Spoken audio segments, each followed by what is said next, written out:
जय हिंद। आदाब, नमस्कार, सत श्री अकाल दोस्तों। मैं आपका दोस्त सैयद एहसान आपके सामने हाजिर हूँ जुर्म के दूसरे सफर पर आपको लेकर। इस कहानी को मैंने शीर्षक दिया है पैसे की हवस। और कहानी शुरू करने से पहले मैं आपको बता दूं, कहानी की संवेदनशीलता को देखते हुए पात्रों के नाम और जगह का नाम, स्थान का नाम बदल दिया गया है। तो कहानी शुरू होती है, घटना है नागौर की, राजस्थान की, जहां पर मयंक और रागिनी नाम के दो पति पत्नी रहा करते थे। और राजेश एक दवाओं की कंपनी में काम करता था, रागिनी स्कूल में टीचर थी। हंसी खुशी जिंदगी गुजर रही थी, प्यार मोहब्बत के साथ जिंदगी गुजर रही थी उनकी। और उनके परिवार जो थे अलग अलग गांव, एक ही गांव में रहा करते थे, यूपी में। तो एक दिन राजेश से रागिनी डिमांड करती है, भाई मुझे एक मोबाइल फोन चाहिए, मेरा मोबाइल फोन पुराना हो चुका है, मुझे मोबाइल फोन चाहिए। राजेश कहता ठीक है, मैं ऑर्डर कर दूंगा, तुम्हारा मोबाइल आ जाएगा। दिन गुजरते हैं, आती 21 दिसंबर की तारीख 2017। रोजमर्रा की तरह राजेश 9 बजे अपना ऑफिस के लिए निकल जाता है, रागिनी अपने घर के काम में लग जाती है। 11 बजे के आसपास रागिनी के घर की डोरबेल बजती है। रागिनी झांक कर देखती है की होल से, सामने कोरियर बॉय खड़ा है, पीछे बड़ा सा बैग लगा हुआ उसके। वो दरवाजा खोलती है, पूछती है, हाँ जी बताइए क्या हुआ, कौन? कहते जी आपके नाम पे आपके ये पार्सल आया आपके लिए। कहती मैंने तो कुछ ऑर्डर नहीं किया। तो कोरियर बॉय कहता है मैडम ये पार्सल मयंक जी ने बुक किया है। रागिनी को आश्चर्य होता है, उसे लगता है मयंक ने शायद फोन ऑर्डर किया है, मगर फिर भी वो कहती है, कहते नहीं मैं पहले एक बार अपने पति से कंफर्म कर लूं फिर आपको बताती हूँ। वो अंदर जाती है, दरवाजा बंद करती है और मयंक को फोन लगाती है। मयंक तुमने फोन ऑर्डर किया था क्या? मयंक कहता हाँ तुम्हारा फोन ऑर्डर किया था, क्या आ गया? कहती हाँ एक कोरियर बॉय आया है, वो बाहर खड़ा है। तो मयंक कहता है उससे साइन कर कर पार्सल रिसीव कर लो। रागिनी कहती है thank you so much dear, thank you very much, I love you, प्यार के साथ। फोन काटती है, बाहर जाती है, दरवाजा खोलती है, कुरियर बॉय के पीछे बैग लगा हुआ है।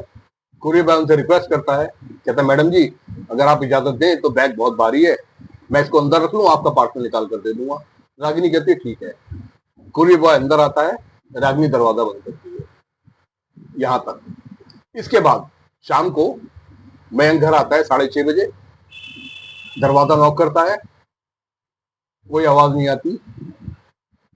फिर नॉक करता है, फिर कोई आवाज नहीं आती। 3-4 बार दरवाजा नॉक करता है, कोई आवाज नहीं आती। उसे लगता सो रही होगी या घर में अंदर होगी, इसलिए सुनाई नहीं दे रहा। वो मोबाइल पे कॉल करता है, मगर मोबाइल स्विच ऑफ होता है।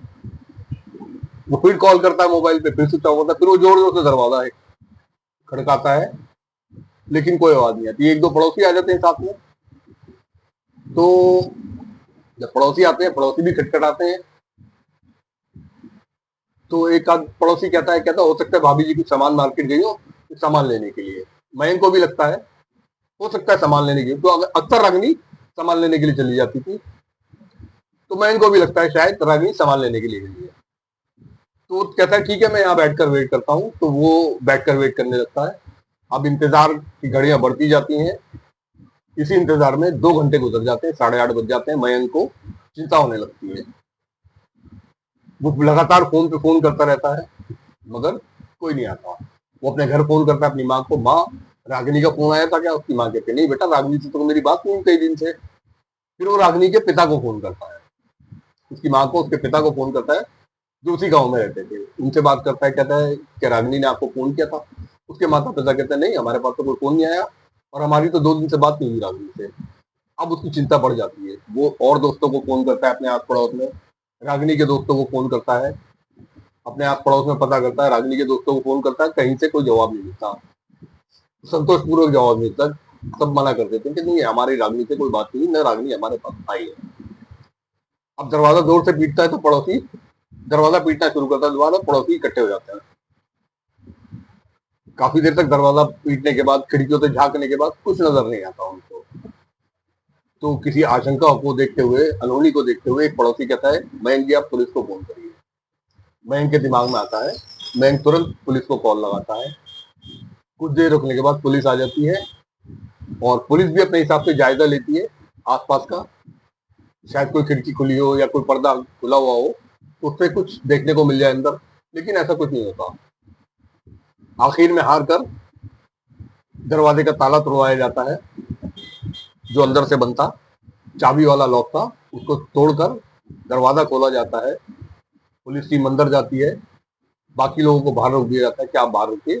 पुलिस टीम अंदर घुसती है दरवाजे के, देखती है। पहली नजर में पुलिस इंस्पेक्टर को लगता है कि हाँ, ये जमीन पर घसीटने के निशान है किसी चीज को। पुलिस टीम उन निशानों का पीछा करती हुई मयंक के घर के अंदर तक चली जाती है, जहां बाथरूम होता है। बाथरूम में जाकर देखते हैं कि रागिनी की लाश पड़ी हुई है। अब मयंक रागिनी की लाश देखते ही मयंक रोने लगता है, बिलखने लगता है, कहता है मेरी पत्नी थी, क्या हो गया इसको, किसने मारा, कैसे मारा। पुलिस वाले उसको किसी तरह शांत कराने की कोशिश करते हैं, उसको बाहर लेकर आते हैं। एक दो पड़ोसी भी घर में आ चुके थे तब तक। पुलिस वाले कहते हैं इनको बिठाइए अब अपने पास में, हमें तफ्तीश करनी है। पुलिस वाले अंदर जाकर फिर दोबारा से गहन तफ्तीश करते तो आसपास खून के छींटे नजर आते हैं उनको, कुछ खून पड़ा नजर आता है उनको। तब फॉरेंसिक टीम को बुलाया जाता है। फॉरेंसिक टीम आती है, अपनी तफ्तीश शुरू करती है, फिंगरप्रिंट लेना, बाकी चीजें और बहुत सी चीजें। कोई अलग अलग तरह के निशान तो नहीं है कहीं वहां पर, तो रागिनी के खून के अलावा वहां पर उनको कुछ नजर नहीं आता। और कुछ फिंगरप्रिंट मिलते हैं उनको। लाश का पंचनामा किया जाता है, उसको पोस्टमार्टम के लिए भेज दिया जाता है। जब लाश पोस्टमार्टम के लिए भेज दी जाती है तो पुलिस वाले मयंक से पूछते हैं, मयंक जी आपके घर में आप कौन कौन रहता है। मयंक कहता है मैं और मेरी पत्नी रहते हैं यहाँ पर, और मैं सुबह ऑफिस चले जाता हूँ, मेरी पत्नी की आज छुट्टी थी स्कूल की, इसलिए वो घर पर रुकी हुई थी। कहते हैं आपके घर किसी से कोई दुश्मनी, किसी से कोई रंजिश आपकी। मयंक बताता नहीं, हमारी इस तरह की कोई किसी से दुश्मनी नहीं है, हमारी कोई किसी से रंजिश है। तो अब पुलिस हैरान होती है, कहती है ऐसे कैसे हो सकता है। फिर मयंक पुलिस वालों से कहता है हाँ, एक बात मैं आपको बताना भूल गया, आज हमारे कोरियर बॉय आया था एक, जो शायद रागिनी का मोबाइल लेकर आया था। पुलिस घर की तलाशी लेना शुरू करती है, उन्हें मोबाइल नहीं मिलता। नया मोबाइल तो छोड़ी, उनको रागिनी का मोबाइल भी नहीं मिलता। अब जब रागिनी का मोबाइल नहीं मिलता उनको, तो मयंक से कहते हैं मयंक जी आपकी पत्नी का मोबाइल भी नहीं है यहाँ पर, आप घर में तलाशी लीजिए अपने, देखिए कुछ और सामान तो घर से गायब नहीं है आपके। मयंक अपने घर में देखना शुरू करता है, अपनी अलमारी खोलता है, लॉकर खोलता है। लॉकर खोलते ही मयंक के हवाइयां उड़ जाती हैं। वो कहता है कि जनाब इसके अंदर सर, इसमें तो मेरे पैसे रखे हुए थे और रागिनी के जेवरात भी इसमें रखे हुए थे। पुलिस कहती है कितने पैसे थे इसके अंदर, तो मयंक उनको बताता है तकरीबन 5 से 6 लाख रुपए थे इसके अंदर, और तकरीबन 3 से 4 लाख रुपए के रागिनी के जेवरात थे। पुलिस लिस्ट बनाती है उस चीज की, फिर उससे पूछताछ शुरू करती है कि तुम्हारे गांव में किसी से कोई तुम्हारा कोई झगड़ा है, किसी से रंजिश, किसी से तू तो मैं हुई कभी, कहा तो नहीं हुई हो कभी। मैं कहता नहीं ऐसा कुछ नहीं हुआ। कहता हाँ, मेरे घर में गांव में मेरे चाचा के साथ हमारा कुछ डिस्प्यूट चल रहा था, मगर वो सुलझ चुका है।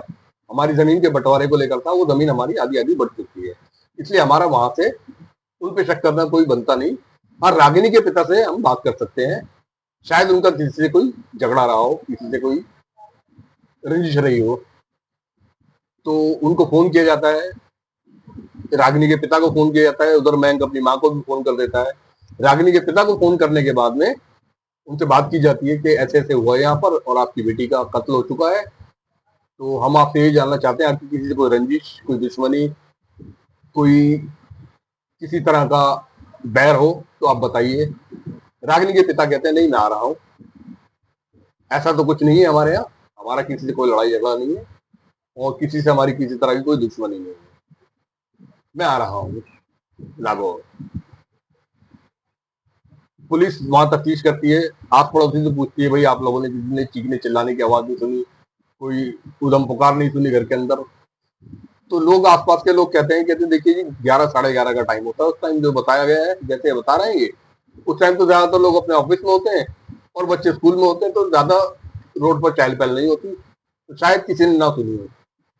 और दूसरी वजह यह है कि वो जो भी कुछ हुआ घर के अंदर हुआ, बाथरूम में बिल्कुल लास्ट में जाकर, अंदर जाकर, तो शायद आवाज होने की किसी को बाहर पहुंची भी ना हो। अब जब मयंक बता देता है कि कोरियर बॉय आया था, तो पुलिस उसको कहती है कल आप थाने आकर अपना पूरा बयान दर्ज कराइएगा, हम केस दर्ज कर रहे हैं, कत्ल का केस दर्ज करते हैं, आप आकर अपना पूरा बयान दीजिएगा। अगले दिन मयंक थाने जाता है, तब तक उसके ससुर भी आ चुके थे, ससुर भी जाते हैं थाने, उनसे पूछताछ होती है कि आपका किसी से लड़ाई झगड़ा हो आप सोचकर बताइए, कुछ भी आपको याद हो, छोटी से छोटी बात भी अगर आपको याद हो तो आप बताइए। मयंक के ससुर कहते नहीं ऐसा तो कुछ भी नहीं हुआ हमारे यहाँ। मयंक से पूछताछ होती है, मयंक आप बताइए कोई लड़ाई झगड़ा, कुछ पर्सनल सवाल किए जाते हैं मयंक से, कोई लव अफेयर हो रागिनी का किसी के साथ में। उसके पिता से भी यही सवाल किए जाते हैं कि पुराना शादी से पहले कोई लव अफेयर तो नहीं उनका।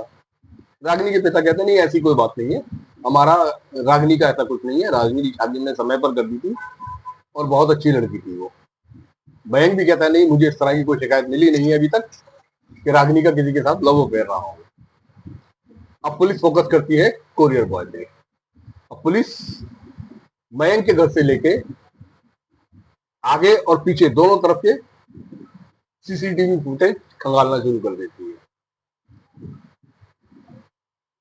तो सीसीटीवी फुटेज मयंक के घर के नजदीक ना होकर काफी दूर जाकर था, एक सीसीटीवी लगा हुआ था जहां पर, तो वहां पर देखती है पुलिस सीसीटीवी फुटेज है, सीसीटीवी है तो वहां की फुटेज निकलवाते हैं।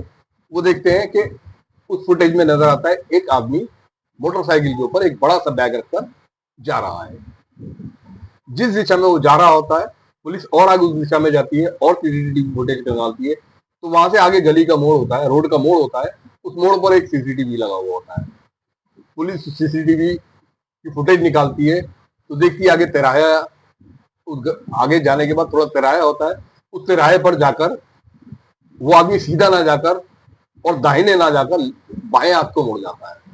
पुलिस उसी डायरेक्शन में चलती है कि शायद और कोई क्लू मिले, मगर काफी आगे तक जाने के बाद में एक दो सीसीटीवी फुटेज होते हैं उनमें वो आदमी जाता हुआ नजर आता है, मगर बाइक का नंबर साफ नहीं होता, उसके अंदर धूल मिट्टी लगी होती है, उससे नंबर पता नहीं लगता, काले रंग की बाइक होती है। पुलिस और आगे चलती रहती है, आगे जाकर काफी आगे जाने के बाद में उनको नजर आता है अब तो जंगल का रास्ता शुरू हो गया, शायद यहाँ कुछ ना हो। फिर भी पुलिस अपनी तफ्तीश करती है, काफी आगे तक जाती है, मगर उनको कोई क्लू हाथ नहीं लगता। पुलिस वापस आती है, तफ्तीश शुरू करती है कि कौन हो सकता है, किसने किया होगा ये।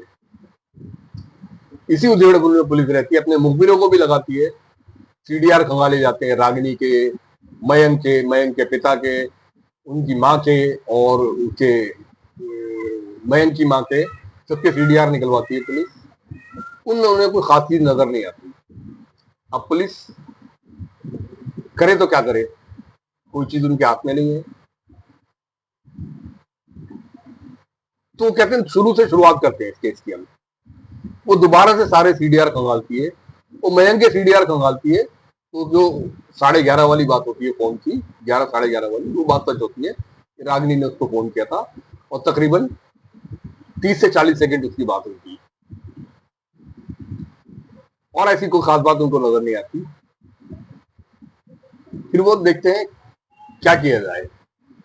मयंक के दोस्तों के नंबर लेती है वो, उनसे निकाल कर देखती है, रागिनी के सीडीआर निकलवाती है, मगर उसमें रागिनी के सीडीआर में कुछ नहीं याद लगता उनके, न किसी दोस्त का नंबर होता है फालतू का, न किसी का होगा, और खास तौर पे जिस दिन घटना हुई थी उस दिन का कोई कॉल रागिनी के फोन में था ही नहीं। पुलिस दोबारा से, अब सारा शक, जब सब तरफ से पुलिस निराश हो जाती है तो ध्यान केंद्रित करती है मयंक के ऊपर। वो मयंक के सीडीआर को दोबारा से देखती है, वो देखती है घटना के समय पर मयंक कहाँ था, तो देखती है घटना के समय पर मयंक अपने ऑफिस में था और सारा दिन ऑफिस में था, 5:30 बजे वो ऑफिस से बाहर निकलता है। मगर उसमें खास चीज उनको नजर आती है उसमें एक नंबर था जिससे 15 दिन से, तकरीबन घटना वाले दिन से बैंक की लगातार बात हो रही थी।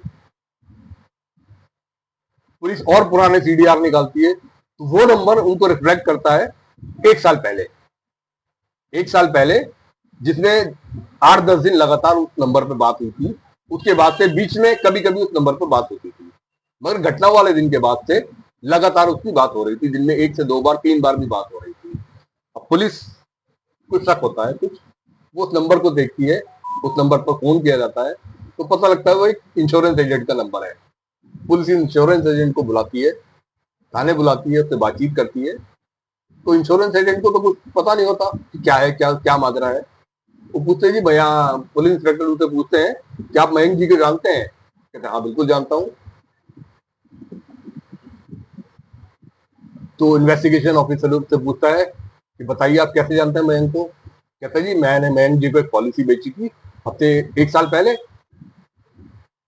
और उसी के बारे में हमारी बातचीत होती है। तो इन्वेस्टिगेशन ऑफिसर उससे सवाल करता है, कहते हैं आपकी 1 साल पहले उससे 8-10 दिन लगातार बात हुई, उसके बाद कभी महीने में 1 आध बार बात हो रही थी आपकी उससे, मगर अभी 21 दिसंबर के बाद,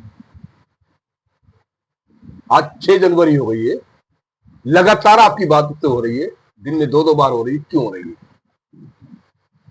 तो वो बताता है कि 1 साल पहले इन्होंने अपनी पत्नी के नाम पर एक 50 लाख रुपए की इंश्योरेंस पॉलिसी खरीदी थी मेरे से, और उसी सिलसिले में हमारी बात चल रही है। तो अब उनकी पत्नी का मर्डर हो चुका है, तो ये जानना चाहते हैं ये पैसा उनको कब मिल सकता है। अब इन्वेस्टिगेशन ऑफिसर का माथा ठनक जाता है, कहता हो ना हो, यकीनन मयंक का किया जा रहा है, ये हत्या मयंक ने की है। अब पुलिस के पास सबूत तो है नहीं, क्योंकि मयंक ऑफिस में पूरे दिन अपने ऑफिस में था। पुलिस जाकर इंक्वायरी करती है, पता करती है कि सारा दिन ऑफिस में था, हो सकता है मोबाइल छोड़कर वो अपना ऑफिस से बाहर निकला हो। वहां के सीसीटीवी फुटेज देखे जाते हैं तो मयंक सारा दिन अपने ऑफिस में नजर आता है, किसी से कोई बात नहीं, अपने ऑफिस में वो काम करता रहता है। शाम को 5:30 बजे वो बाहर निकलता हुआ नजर आता है। अब पुलिस कहती है हो ना हो, यकीनन इसी ने मर्डर किया है या करवाया है। पुलिस मयंक को उठाकर लाती है, उससे पूछताछ करती है कि, कहती है कि भाई तुमने ऐसे ऐसे बताया था, ये हुआ था, अब तुम शायद कुछ हमें बताना भूल रहे हो। मयंक कहते नहीं मैंने आपको सब कुछ बता दिया। वो कहते नहीं आप कुछ, इन्वेस्टिगेशन ऑफिसर कहता है आप कुछ बताना भूल रहे हो हमें। तो मयंक कहता है कि नहीं जी मैंने आपको सब कुछ साफ साफ बताया है, हमारा कोई लड़ाई झगड़ा नहीं है, हमारा कभी आपस में झगड़ा नहीं हुआ, हम बहुत तरीके से रहते थे अपने घर में। पुलिस दोबारा उसको, इंश्योरेंस एजेंट को फोन करती है और उससे कहती है वो जो इंश्योरेंस की पॉलिसी इन्होंने खरीदी थी मयंक जी ने, वो लेकर आप थाने आ जाइए। वो इंश्योरेंस एजेंट कुछ समय बाद थाने आ जाता है इंश्योरेंस की पॉलिसी लेकर। पुलिस वो कॉपी इंश्योरेंस की पॉलिसी मयंक के सामने कहती है 50 लाख रुपए का इंश्योरेंस आपने अपनी पत्नी के नाम पर जो करवाया था, ये माजरा क्या है? इंश्योरेंस की पॉलिसी की जो कॉपी आती है उसको देखकर मयंक के पसीने छूट जाते हैं, घबरा जाता है बुरी तरह से, उसकी हवाइयां उड़ने लगती हैं और वो कुछ उसके बोलते नहीं बनता।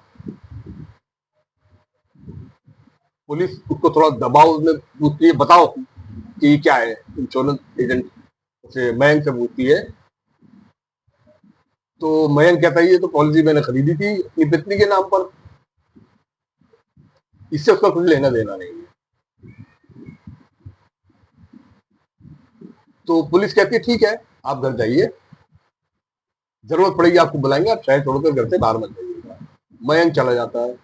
मयंक के सीडीआर दोबारा खंगाले जाते हैं तो उसमें एक नंबर नजर आता है जिसमें पिछले 3 महीने से बात हो रही थी लगातार, और वो नंबर अब से 2 साल पहले भी उसके मोबाइल रिकॉर्ड में था।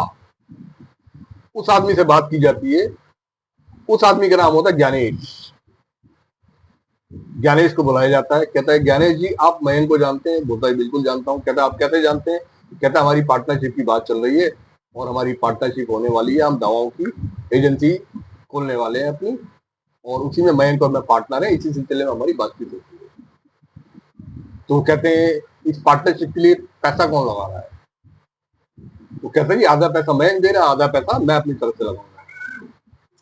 कहते कितना, इन्वेस्टिगेशन ऑफिसर उससे पूछता है, बारीकी से पूछता है, कहता है इसमें कितना पैसा आप लगा रहे हैं, कितना वो, कहता आधा पैसा मैं लगा रहा हूँ और आधा पैसा मयंक जी लगा रहे हैं इसके अंदर। तो वो ये कहता है 40 लाख रुपए मयंक जी दे रहे हैं, 40 लाख रुपए मैं दे रहा हूँ, टोटल मिला के 80 लाख रुपए के आसपास का खर्च है इसमें, तो दोनों आधा आधा मिलाकर दे रहे हैं। अब इन्वेस्टिगेशन ऑफिसर उससे डीड की कॉपी लेकर, पार्टनरशिप की कॉपी लेकर अपने पास रखता है, उसको अलग कमरे में बिठाता है और मयंक को बुलवाता है। मयंक वहां आता है, मयंक से पूछा जाता है, मयंक जी आप कोई दवाओं की कंपनी खोलने जा रहे हैं, सुना है आपको बिजनेस करने की सोच रहे हैं। मयंक कहते नहीं ऐसा कुछ नहीं है, मैं क्या बिजनेस करूंगा, मेरी तो अच्छी खासी नौकरी चल रही है, मैं तो अच्छा हूँ, मुझे कोई परेशानी नहीं है, मेरी नौकरी बढ़िया है। तब इन्वेस्टिगेशन ऑफिसर उसके सामने वो फाइल रखता है जिसके अंदर उसकी पार्टनरशिप की कॉपी होती है। वो कॉपी देखते ही मयंक के होश उड़ जाते हैं, और ज्यादा घबरा जाता है वो, और परेशान हो जाता है। पहले इंश्योरेंस की पॉलिसी और अभी एग्रीमेंट, मयंक के होश वाख्ता हो जाते हैं। अब पुलिस कहती है अब आप तुम सच बताओगे या नहीं। कहता है सर ऐसा कुछ नहीं है, ये पैसा मैं जमा कर रहा था और ऐसा है और वैसा है, मेरे अकाउंट में पैसे हैं। कह रहे इसमें तो 40 लाख रुपए खर्चा, आपके पास पैसे कहाँ, आपका बैंक अकाउंट हमने चेक किया है उसमें 7-8 लाख रुपए पड़े, तो ये एग्रीमेंट जो बना है 40 लाख रुपए पैसा कहां से लाएंगे आप। कहता मैं अरेंज कर रहा हूं कहीं से, ये है वो है वो है। फिर वो इंश्योरेंस एजेंट को भी बुला लेते हैं इन्वेस्टिगेशन ऑफिसर, कहते हैं आप इनसे जो लगातार 15 दिन से बात कर रहे हैं कि पैसा कब मिलेगा, कहां से मिलेगा, कैसे जल्दी लिया जा सकता है, तो बताइए। अब मयंक के पास कोई जवाब नहीं रहता। अब पुलिस उससे सख्ती से पूछताछ करती है, इन्वेस्टिगेशन ऑफिसर उससे सख्ती से पूछताछ करते हैं, तो मयंक टूट जाता है। और जो कहानी सामने आती है वो इस तरह आती है कि मयंक 2 साल पहले ज्ञानेश से मिला था और उसने दवाओं की कंपनी शुरू करने की बात की थी, अपनी दवाओं की एजेंसी लेने की बात शुरू की थी, मगर उसमें खर्चा बहुत ज्यादा आ रहा था और मयंक के पास पैसा नहीं था। अब मयंक ये भी जानता था कि उसकी माँ के पास भी इतना पैसा नहीं है, अगर घर की जमीन जो उनके हिस्से में आई है उसको बेचा जाए तो 8 से 10 लाख रुपए आएगा, और रागिनी के पिता के पास भी इतना पैसा नहीं है कि वो उसकी मदद कर पाए। वो खुद एक प्राइवेट नौकरी करते थे। तो मयंक के दिमाग में उधेड़ बुन शुरू हो गई, तो पैसा कैसे लाया जाए। तब उसको एक आइडिया सूझा कि रागिनी की पॉलिसी कराई जाए, इंश्योरेंस पॉलिसी ली जाए और इससे पैसा निकाला जा सकता है। तो वो इंश्योरेंस रागिनी के नाम पे 50 लाख का इंश्योरेंस पॉलिसी लेता है और उस पॉलिसी को लगातार 1 साल तक उसकी इंस्टॉलमेंट भरता रहता है। अब 1 साल पूरा होने के बाद में ज्ञानेश होता है, मयंक से कहता है भाई मयंक अब तो काफी टाइम हो गया, कुछ करो, नहीं तो मैं दूसरा पार्टनर ढूंढता हूँ। तो मयंक कहता है नहीं रुको, तुम कुछ दिन का टाइम दो मुझे, मैं इंतजाम करता हूँ। और इसी के चलते मयंक रागिनी को मोबाइल दिलाने के बहाने, कोरियर भेजने के बहाने कोरियर बॉय को घर भेजता है, और जो कोरियर बॉय उसकी वहां हत्या कर देता है और हत्या करके वहां से फरार हो जाता है। मयंक से और सख्ती से पूछताछ की जाती है कि हत्या किसने की। तब मयंक उसको बताता है, इन्वेस्टिगेशन ऑफिसर को, कि हत्या मेरे ऑफिस के पीयून ने की है, गिरधारी ने। गिरधारी को फौरन उठाया जाता है, ऑफिस जाकर रेड डालकर गिरधारी को थाने लाया जाता है। उससे पूछताछ की जाती है, गिरधारी मना करता नहीं मैंने तो ऐसा कुछ नहीं किया और मैं तो जानता तक नहीं रागिनी जी को। अलग अलग तरह की दलीलें देता रहता है। गिरधारी के सीडीआर निकाले जाते हैं, तो उसका सीडीआर का टाइम 21 दिसंबर को 11 से 11:15 से और 12:30 तक मैं इनके घर का दिखा रहा होता है। और जब वो सीडीआर उसके सामने रहते हैं तो गिरधारी भी टूट जाता है, कहता है हाँ जी ये हत्या मेरे द्वारा करवाई गई है और ये काम मयंक साहब के कहने पर मैंने किया है, और उन्होंने मुझे 2 लाख रुपए देने का वादा किया था, जिसमें से उन्होंने मुझे 1 लाख रुपए दे दिए थे और बताया था कि 1 लाख रुपए इंश्योरेंस पॉलिसी आने के बाद से, पैसा आने के बाद में मैं तुमको दूंगा। इस तरह से हत्या का खुलासा हुआ। अब पुलिस हत्या का हथियार बरामद करने के लिए और मोटरसाइकिल बरामद करने के लिए उसे सख्ती करती है, तो वो उनको उसके बहन के घर से तकरीबन तकरीबन 20 किलोमीटर दूर लेकर जाता है और एक जंगल में झाड़ियों के बीच में वो मोटरसाइकिल और हत्या का हथियार जो चाकू होता है वो वहां से उसको बरामद करता है। हथियार को फॉरेंसिक टेस्ट के लिए भेजा जाता है जो रजनी के ब्लड से मैच कर जाता है। इस आधार पर पुलिस दोनों को गिरफ्तार करती है, थाने लेकर आती है और उनके खिलाफ चार्जशीट बनाती है 302 और 120 बी के तहत। चार्जशीट बनाकर उनको अदालत पेश करती है जहां पर उनका जुर्म साबित हो जाता है और अदालत उनको उम्र कैद की सजा देती है। 1 साल की साजिश, आप समझिए 1 साल की साजिश परफेक्ट क्राइम करने के लिए, फिर भी पकड़ा गया। लोगों के दिमाग में होता है हम परफेक्ट क्राइम कर रहे हैं, तो परफेक्ट क्राइम नाम की कोई चीज नहीं एग्जिस्ट करती, ये मैं आपको फिर बता रहा हूँ। तो दोस्तों ये थी आज की कहानी। मेरे अपने सभी दोस्तों से मेरा हाथ जोड़ के निवेदन है कि आप कभी भी किसी भी तरह से किसी गलत रास्ते पर ना जाएं, किसी बुरी आदत का शिकार ना हो, किसी बुरी सोच का शिकार ना हो, लालच का शिकार ना हो, क्योंकि ये चीजें आपसे जुर्म की तरफ ले जा सकती है आपको और आपसे कोई संगीन जुर्म करा सकती है। तो ये थी आज की कहानी और ये थी मेरी आज का निवेदन आपसे। अगले सफर में मिलते हैं एक नई कहानी के साथ, नए सफर पर। धन्यवाद।